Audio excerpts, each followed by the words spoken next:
Podium Podcast. Lo mejor está por escuchar.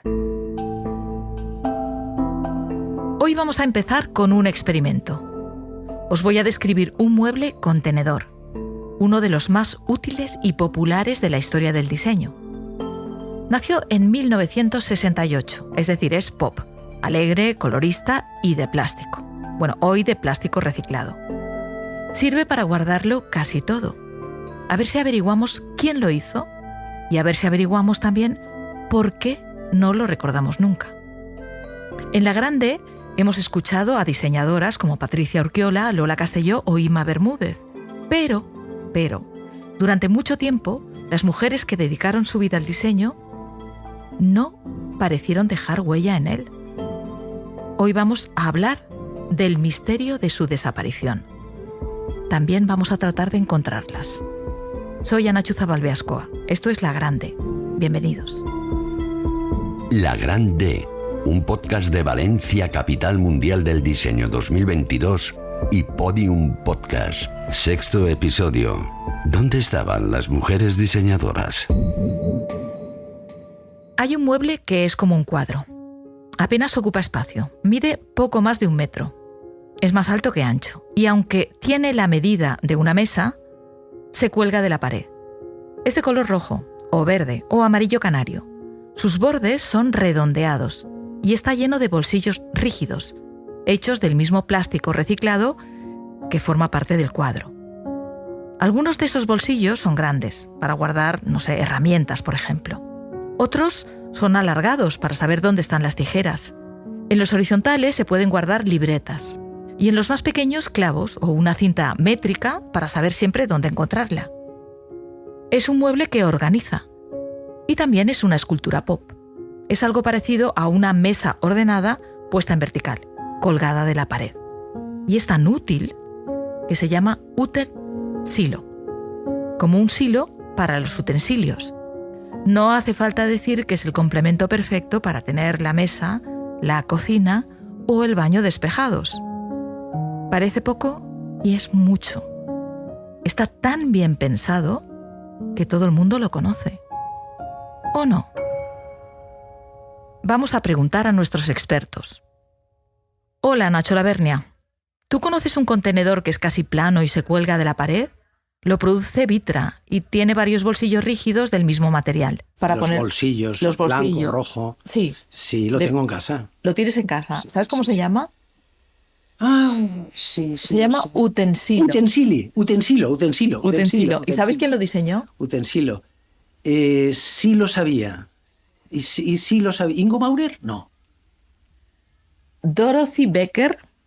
Sí, Dorothy Becker. Que fue la mujer de Ingo Maurer. La mujer de Ingo Maurer. Vale, pues yo creía que era Ingo Maurer. Bueno, esto es por el ocultamiento y la invisibilidad de las mujeres, evidentemente. Sí, lo tengo en casa, además me encanta, me encanta. Y lo tengo lleno de cosas, ¿eh? Lo tengo lleno desde hace un montón de años. En fin, es fantástico.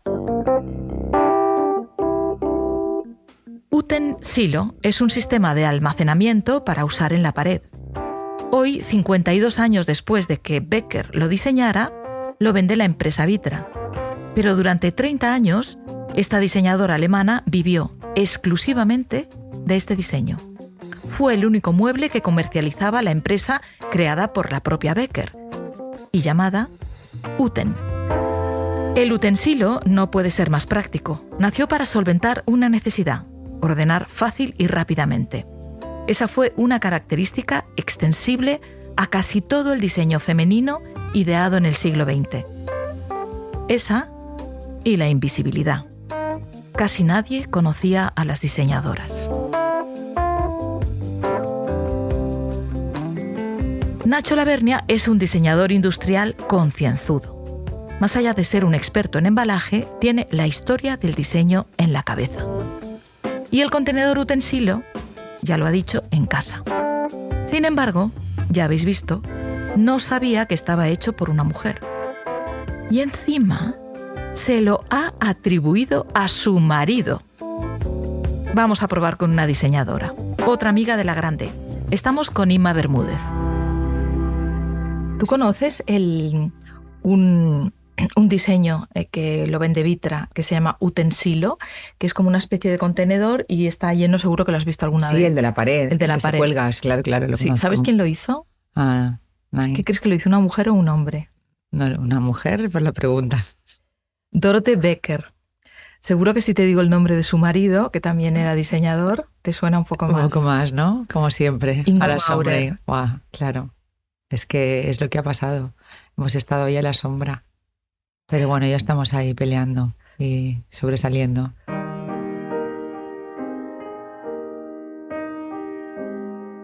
La compositora Clara Wieck, antes de convertirse en Clara Schumann, pensó en renunciar a componer, porque no quería que se la considerara, como se hacía en aquella época con las mujeres con vocación musical, abro comillas, un ángel con talento. Lo mismo ocurría en otros ámbitos de la sociedad. Las mujeres con una vocación eran consideradas raras avis, ángeles con talento. Ocurrió, por supuesto, en el diseño industrial, y por eso la mayoría de las mujeres que idearon productos industriales muy exitosos son completamente desconocidas. Como en la música, como en todo, parece que todo lo hicieron los hombres. Tanto es así que cuando a principios de los años 30 el diseño entró en el Museo de Arte Moderno de Nueva York, en el MoMA, el finlandés Alvar Aalto fue de los primeros en tener allí una exposición. Pero su socia, la arquitecta Aino Marcio, quedó borrada. Ni Aalto ni la propia Marcio protestaron. Y eso que llegaban de Finlandia, uno de los pocos países donde las mujeres pudieron estudiar arquitectura en el siglo XIX. Marcio se graduó antes que Aalto, pero en 1920 una mujer no podía abrir su propio estudio, así que tuvo que ser él quien lo montara y le diera trabajo a su compañera, que con el tiempo se convertiría también en su mujer. Os llevo de visita a la casa estudio de la pareja en Helsinki. La diseñaron juntos poco antes de exponer en el MoMA. Nada más entrar vemos que ella, Aino, tenía la mejor mesa, junto a la ventana. La casa está llena de lámparas y butacas de madera de abedul curvada. Los dos juntos fundaron la empresa Artec, Arte y Técnica, para producir ese tipo de mobiliario de madera de abedul con el que quisieron caldear la modernidad. Aino dirigió la empresa Artec. Lo hizo hasta que murió prematuramente de cáncer 3 años después de la muestra del MoMA, en 1941. Pero la relación con el diseño de Aino Aalto venía de lejos.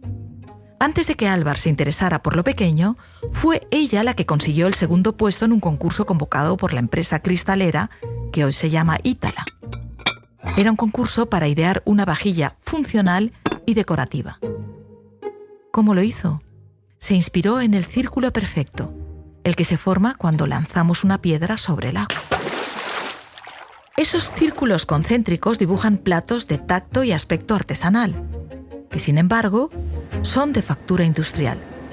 Todavía se fabrican, llevan 80 años en producción. A pesar de ese éxito, cuando el MoMA homenajeó a Alvar Aalto, no incluyó a Aino, ni en el título de la exposición, ni en las cartelas, ni en los créditos. Para ser justos, su nombre aparecía una vez, en la cronología, al final del catálogo, junto a una fecha, 1925. Alvar se casa con Aino Marcio. Desde entonces, realizan todos sus proyectos juntos. El museo no rectificó la información hasta que Aino ya estaba muerta. Y fue porque Aalto se obsesionó con que no muriera del todo. Durante décadas no hemos sabido ver la injusticia que acallaba, también en el diseño, el trabajo no reconocido de mujeres como Aino Aalto o Rei Ims. Esta última también se quedó fuera del reconocimiento del MoMA cuando en 1946 el museo expuso nuevos muebles diseñados por Charles Ims. Paola Antonelli, la responsable de diseño del MoMA, que tan amablemente nos está ayudando, cuenta que el legado de aquella exposición ha quedado corregido en los archivos del museo. solo la copia facsímil del dossier de prensa y el propio título, claro, delatan el error. El diseño debe ser práctico y estético, pero también construye un lugar que muestra la vida, las mayores ambiciones y algunas grandísimas injusticias. En 1926, a la primera arquitecta austríaca, Margaret Schütte-Lihotzky, Mies van der Rohe le encargó diseñar cocinas. Y vaya si lo hizo. Racionalizó el trabajo en la cocina de Frankfurt. El modelo en el que desde entonces se ha basado la modulación de la cocina moderna. Schütte-Lihotzky no cocinaba, pero hizo una pregunta a sus amigas. ¿Qué haría vuestra vida más fácil? La respuesta fue unánime: tener tiempo libre. Por eso lo que diseñó Schütte-Lihotzky no fue una cocina.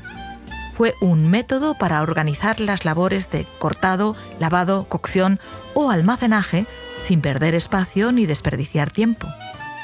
En los años 30, su cocina se instaló en más de 10.000 viviendas públicas. En su método se ha basado desde entonces toda la modulación de la cocina moderna. Hoy la cocina de Frankfurt es considerada feminista porque mejora la vida de todos, hombres y mujeres. Es decir, porque defiende la igualdad. Los diseños que no desperdician ni un centímetro de capacidad o facilidad de almacenaje firmados por mujeres son legión. Pero las mujeres no se han preocupado solo de ordenar. Más recientemente, la holandesa Hella Jongerius convirtió su sofá polder en una estancia transformable. Y la arquitecta Chini Boeri diseñó viviendas con habitaciones separadas para una pareja. ¿Os parece una gran idea? Pues fue acusada de promover el divorcio. Le pregunto a Nacho Lavernia por estas dos diseñadoras. Recuerda más el sofá polder de Hella Jongerius que a la propia diseñadora. ¿Cómo se llama esta chica que trabaja mucho con los materiales? Hoy por Dios, que tiene el diseño para Vitra, el sofá este. Hella Jongerius. Hella Jongerius. Quizá os estéis preguntando por diseñadoras españolas. Algunas ya las habéis escuchado aquí. Patricia Urquiola tardó en abrir estudio en solitario. Tenía 40 años cuando se decidió. En menos de una década alcanzó fama mundial. Urquiola, que además de un estudio con más de 30 empleados es la responsable de diseño de Cassina, es, además, una enamorada de Charlotte Perriand, la diseñadora que supo mezclar industria con la artesanía que aprendió viajando por Japón. Soy art director de una compañía que se llama Cassina en Italia, que como que tiene mucho que ver con producción de nuevas soluciones, pero también de llevar adelante con otra velocidad muchos vectores del pasado de maestros. Charlotte Perriand fue una mujer que entró a trabajar en el equipo de Le Corbusier, pero ella llegaba ya con una base imponente. Por ejemplo, hace 2 años había una exhibition que hicieron en París, en el centro de Louis Vuitton. Dedicado a ella. Era la primera vez, era un centro que se dedicaba al arte. Pues por primera vez dedicaron todo el edificio entero, y eso tampoco había ocurrido, entero y verdadero a una mujer designer. Urquiola defiende el legado de Perriand. La amplitud de miras, la inquietud, la mirada para saber ver modernidad en las tradiciones populares y en la naturaleza. Esa mirada. ¿Os acordaréis de Aino Alto diseñando un plato a partir de los círculos concéntricos que forma una piedra al caer sobre el agua? Creo que ella ha tenido muchas lecturas, ha tenido un momento, vivió en Japón, vivió mucho en la montaña, muy bien orientada al utilizo de los materiales y una visión a mi gusto muy sostenible, muy abierta.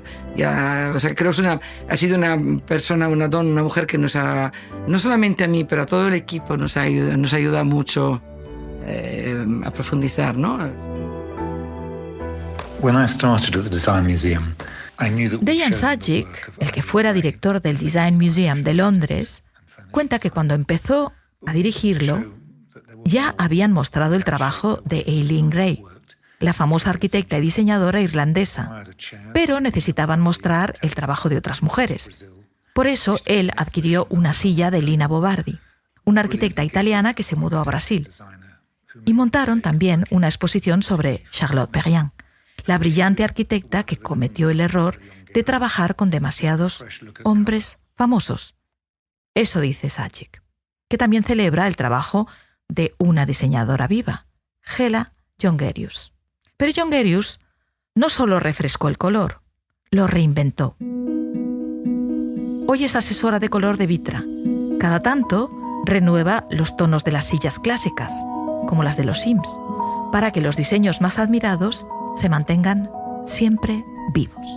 Con todo, Zajic ha mencionado a otra gran maestra, una diseñadora mítica que se lleva todos los premios del olvido. Eileen Gray, que murió en 1976 con 98 años, no es que haya sido ignorada, es que su historia fue reinventada, la autoría de su casa borrada y la naturaleza de su sexualidad modificada. Gray era irlandesa. Con 22 años abandonó Dublín para formarse como diseñadora en la Académie Julian, que todavía existe en la Rue Dragon de París, y por donde unos años antes había pasado Matisse. Era rica y se compró una casa en la Rue Bonaparte. Abierto a un jardín interior, su piso está en la casa más bonita de una de las calles más hermosas de París. Durante décadas, su casa más famosa, la E1027, fue, vamos a decir, popularmente atribuida a Le Corbusier. Que el autor de Ronchamp la ocupara con 8 murales pintados en contra de la opinión de Gray y que al incluir esos frescos en sus obras completas no mencionara a la arquitecta, no aclaró el equívoco. El resto de la leyenda lo tejió la intensa vida de Gray, una creadora elegante y visionaria y una de las primeras diseñadoras abiertamente homosexuales que, por longeva, vivió para ver desaparecer y reaparecer su fama. Los diseños de Gray eran audaces, vanguardistas y artesanales. Para venderlos abrió una galería con nombre de hombre, Jean de Serre, en el 217 de Faubourg Saint-Honoré.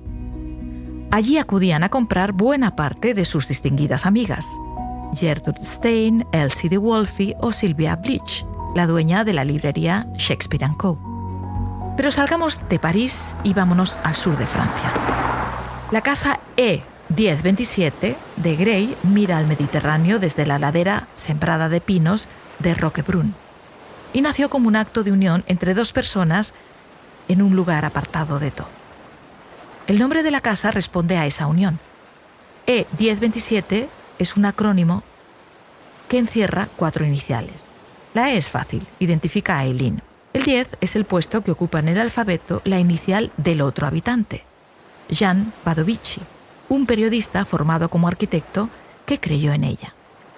El 2 corresponde a la B de ese apellido y el 7 representa la G de Gray. Gray era abiertamente lesbiana, pero con 46 años se entusiasmó por Badovici y le abrió las puertas del París más vanguardista. En ese momento, Gray ya había ideado sus famosos biombos y había firmado el interior de varias casas. Él no había construido nada, pero juzgaba la arquitectura y el diseño en las páginas de l'Architecture Vivante y la convenció para que diera el paso del diseño interior al exterior. Como periodista, Badovici conoce a Le Corbusier y le invita al sur de Francia. El arquitecto queda fascinado por la belleza de la E1027. Se instala en esa casa que tanto le impresiona. Y mientras, Gray ayuda al esfuerzo bélico de la Segunda Guerra Mundial conduciendo ambulancias. Le Corbusier pinta entonces frescos en las paredes de la casa. No 1, pinta 8. La vivienda deja de ser blanca. Queda invadida por las escenas eróticas que dibuja Le Corbusier. En palabras de la arquitecta Beatriz Colomina, que ha estudiado durante años lo que allí sucedió, como todos los colonizadores, no piensa que sea una invasión, sino que lo considera un regalo. Cuando Gray descubre la invasión, monta en cólera.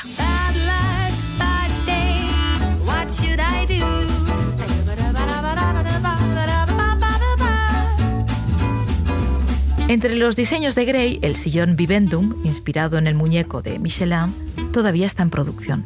También la mesilla circular E1027, que sube y baja, lleva el nombre de la casa. En 1968, cuando Grey tenía 90 años y llevaba décadas en el olvido, un artículo de Joseph Rickware en Domus la reconoce como pionera del diseño. ¿Qué había pasado? Yves Saint Laurent había comprado su silla serpiente. En 2009, su heredero la vendió por más de $1 millón.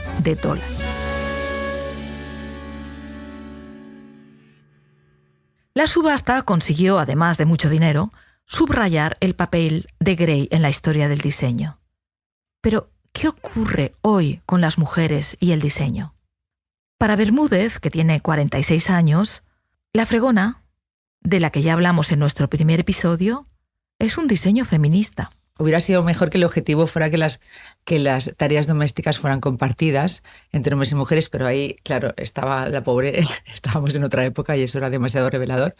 Pero ella justo lo que pretendía, su objetivo final, era que las mujeres tuvieran más tiempo para ellas, para su familia, para su pareja, para su vida. Y para eso intentaba hacerle la vida más fácil para economizar tiempos, ¿no? Para que su tiempo en la casa y en el hogar pues fuera menos porque las cosas estaban mejor hechas. Antes de que Ima se convirtiera en la primera diseñadora española y en el primer diseñador en trabajar para IKEA, otras mujeres abrieron camino. Lola Castelló fue una de esas pocas. Había cosas que yo no encontraba. Entonces esa necesidad de, para algunas instalaciones, diseñar ese mueble que no encuentras y que puede completarte una instalación, eso me motivaba. Y fue a partir de ahí el dedicarme ya al diseño.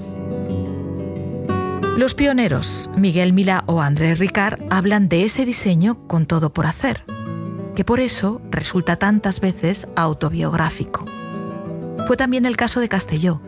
Cuando se quedó embarazada, no se puso a tejer jerseycitos. Yo me quedé embarazada y a partir de ahí necesitaba una cuna.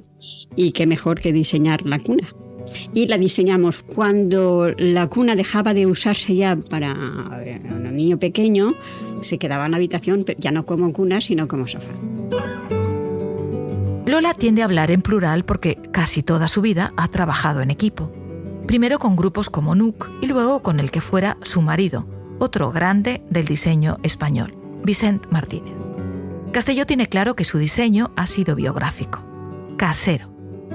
Ha sido domesticado por su vida y por la realidad. Sencillo, limpio, cercano. El sofá de la casa lo hice yo, todo a módulos, lo cosí yo y me lo hice yo.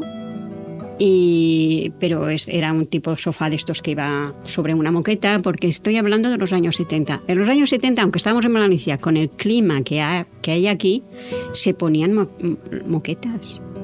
Y claro, era esa sensación de poner almohadones por el suelo, encima de la moqueta, y sentarte medio por el suelo y así, ¿no? Hasta que después vienen los niños y tal, y que ellos también lo disfrutan, pero te vas haciendo más mayor y eso ya no es práctico. Y ya vas cambiando, que es lo que lleva el convivir con los muebles. Los vas cambiando. En realidad Lola, como tantas pioneras, lo tuvo que hacer todo. Al ver que no había demasiados fabricantes aquí en Valencia, pues tuvimos que crear nuestra propia empresa. Entonces, a raíz de crear la empresa, pues ya nos lanzamos a hacer unas series de muebles, ya o bien series o bien piezas sueltas. La decisión fue práctica y el resultado social y estético. Décadas después, IKEA, la empresa que cambió las casas del mundo, cambió también la vida de Inma Bermúdez. Esto tiene que ver mucho con mi personalidad y con el hecho de ser mujer, porque yo cuando me ofrecieron la oportunidad, que esto fue casualidades de la vida, porque estaba en el lugar adecuado, con la persona adecuada, le pareció mi portfolio interesante, lo llevó allí y luego se dio la circunstancia de que uno de los becarios falló, entonces buscaron así como deprisa corriendo a alguien para sustituir. Cuando yo ya logré estar ahí, me dediqué a trabajar muchísimo porque yo era muy insegura, sigo siendo muy insegura a nivel profesional, entonces siempre he tenido que trabajar más para poder estar convencida de que lo que hacía era suficiente. Y creo que por ese sobreexigencia, pues igual ha dado que a lo mejor pues haya tenido mejores resultados, ¿no? Habla desde la autoexigencia. Sobreexigencia, dice ella. Aunque hay excepciones, el pragmatismo es con frecuencia un atributo femenino. Tiene que ver con el cuidado, con ponerse en el lugar del usuario. Básicamente, lo que solemos hacer los diseñadores es ponernos, ¿no? Empatizar, ponernos en el lugar de uso de ese futuro objeto y ver qué cosas hoy en día podemos mejorar. Y yo pensé, bueno, pues ¿qué es lo que me molesta? Pues mira, me molesta que se caiga el cubito con los cepillo de dientes, vuelque a la zona húmeda. Me molesta el líquido del jabón sólido que se queda asquerosillo en las jaboneras. Pues básicamente lo que hice fue hacerle un escaloncito. Con ese escaloncito evitaba que este problema de que se cayeran, y este escaloncito, porque claro, esto es un proceso, no te sale todo a la vez, vas desgranando, dibujando y vas solucionando las cosas que te molestan. Y en ese escaloncito me permitió colocar algunos accesorios. 30 años después y pragmatismo puro en la trayectoria de Bermúdez. Jovencitas, yo ya he vivido aquella época en que las mujeres tenían que estar en casa y tal, pues bueno, de alguna forma se vivía mucho la casa y tenías que ser práctica y sacar un sitio donde no había. A veces las casas eran pequeñas y tenías que hacer cosas que variaran, que en un momento dado pues podrías poner esto, una silla plegable o otra cosa, ¿no? que ayudara a hacer la casa más práctica. No tenemos remedio. Lola también fue práctica. Eso sí, el reconocimiento no es solo hacia lo femenino. Los maestros son los maestros. Álvaro Aalto me encanta, pero me encanta todos sus... No una pieza en concreto, sino sus sillones, sus taburetes. Tanto es así que yo tengo un taburete que diseñé, que le puse de nombre a Aalto, de Álvaro Aalto, porque era una especie de homenaje a Álvaro Aalto. Álvaro Aalto lo hacía todo en madera. Para terminar este episodio vamos a ver si Lola Castelló conoce a la autora del utensilo. ¿Sabes quién fue? ¿Tú conoces la pieza esta de vitra, que es o roja o amarilla o blanca, que está llena de bolsillitos? Es de plástico, sí, y se pone... portacosas, que se llamaba. Bueno, al menos aquí en España lo llamábamos el portacosas. El portacosas. Se llama utensilio. Utensilo. Sí. Como un silo, ¿no? Sí. ¿Y sabes quién lo diseñó? ¿Era Colombo? No, pero tenía un aire a Joe Colombo. Pues yo creía que era de Joe Colombo. No, lo hizo una mujer. Anda. Que se llamaba Dorothy Becker. ¿Te suena el nombre Ingo Maurer? Sí, claro. Pues era su mujer. No me digas. Nos hemos fijado más en lo que han hecho los hombres. El utensilio demuestra que incluso de un producto que nadie olvida, no le hemos prestado atención a su autora. Le pregunto a Nacho Lavernia si admira el trabajo de alguna mujer diseñadora, histórica o actual. Sí, claro que sí. Cosas de Gaia Aulenti, a lo mejor, o de La Perrin, sí, claro que sí. Hay mujeres que, la propia Patricia Urquiola, la Jongerius, por ejemplo, también. Artesanía, industria y osadía. Lavernia está ya dando paso al 7º capítulo de La Grande. Pero antes, Antonelli insiste desde el MoMA. Dice que en el tema de diseño y género, lo que más esperanza le da es la fluidez entre géneros. Cree que la verdadera equidad llegará cuando los géneros dejen de existir. En eso parece haberse puesto de acuerdo con el más travieso de nuestros creadores. Para hablar de diseño y mujeres, Mariscal recurre a sus inicios como comiquero. Una de las cosas que se agradece muchísimo es ya la generación, por ejemplo, de mis hijos de 20 años, que ves que hay como como hay una normalidad ya. O sea, yo soy de una generación que recuerdo el primer grupo que hicimos, que era de dibujantes de cómic.